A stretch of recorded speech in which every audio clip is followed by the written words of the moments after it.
I am so excited to be here with one of the most delightful people around, Carla Hall. Thank you for being here. It's so great to be here. I love your kitchen. Thank you. So today we are talking about something else that I love, which is your new book, Carla Hall's Soul Food, which takes such a different perspective from your other books. It's really you like road tripping through the South, you know, showing different types of people, different cuisines, all sort of highlighting soul food. Tell me about the process of this book, because it's just such a cool story within the cookbook. I started out wanting to do a book on revolutionizing soul food.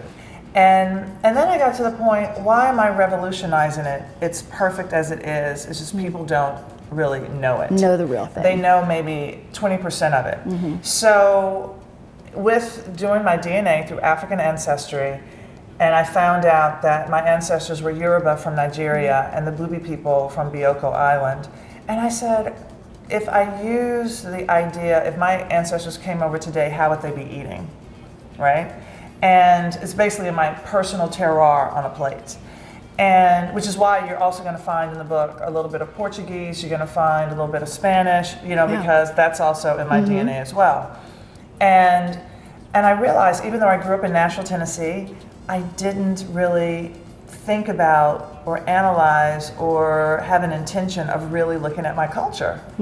And I spent so many years running away from soul food that I was, and I hate to use that term, but leaning into it and just really falling in love with it again. And that love started with Top Chef, like making comfort food. But I called it comfort food, I didn't call it soul food. And that's, you know, what's interesting also about soul food as a definition is that, of course, the South, you know, the parts of the country that you go through in this book all have their own micro-regional cuisine and their own version of soul food. And that's almost in some ways why it's so hard to pinpoint. Was that important for you? Because you talk about Nashville a lot in the book, where you'll say, oh, I had this, there was a version of it that I had in Nashville, but was it important for you to get that perspective of the whole South for the book? It was, but the thing is, I want people to realize that soul food is food made from Black people, and it did come from the South. But then as African Americans started going west or north, and then they had the Creole region, that's also a version or a derivative. And here in New York. And here in New York, right? So, but I wanted to focus on my little part of the world. So it's not even through the whole South, it's really the Southeast. And it was, I learned so much, and it's still evolving, but it really was about showing that our food is different because we're different. You know, I mean, if you're Italian and running towards it and not away from, not trying to like blanket it.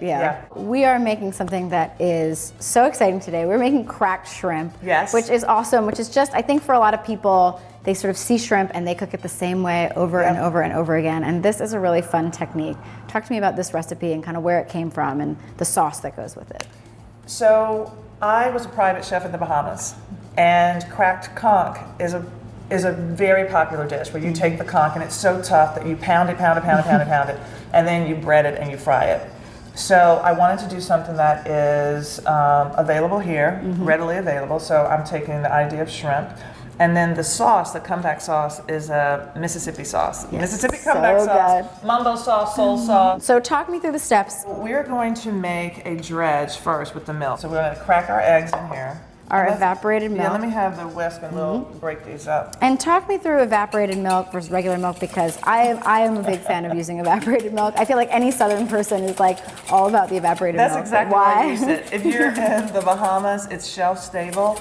Also, it doesn't have the, it's been heated to a high point, so it doesn't have the liquid that, the water that regular milk would have. Yeah, it is better. So people will say like, oh, I can just replace this with my fresh ingredient. It's like, no, in this instance, do not use the fresh ingredient. Don't use the fresh ingredients. Okay, so the evaporated milk goes in here. And then we're gonna put in some parsley and we're gonna season this with salt and pepper. All right, so that's ready. And now we're gonna make the flour mixture. So we have all-purpose flour. And for that crunchy that we want, we're gonna add in the cornstarch, paprika for color. Key and the secret to this is pounding the shrimp.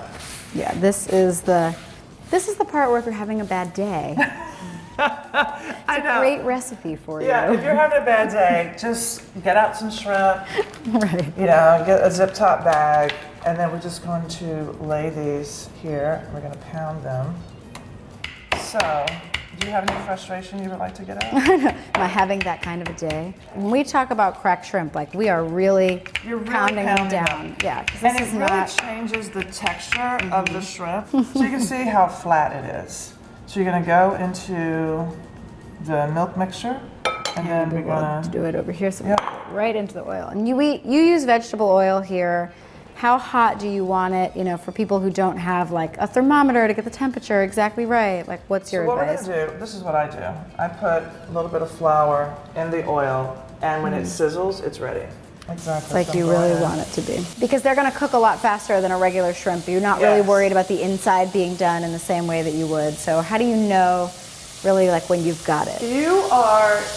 The shrimp are gonna get a little brown, and really they only take a couple minutes to cook. So you're gonna see that there is, like this one, there is nothing that is white.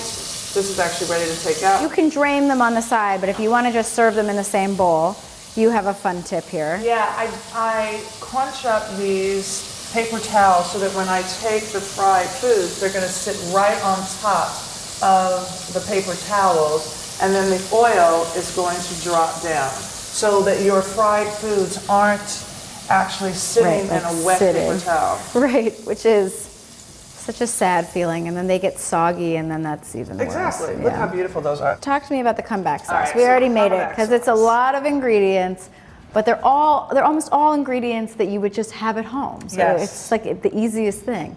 Mayonnaise, ketchup, that chili sauce that you see by one of the brands that just is a spicy ketchup.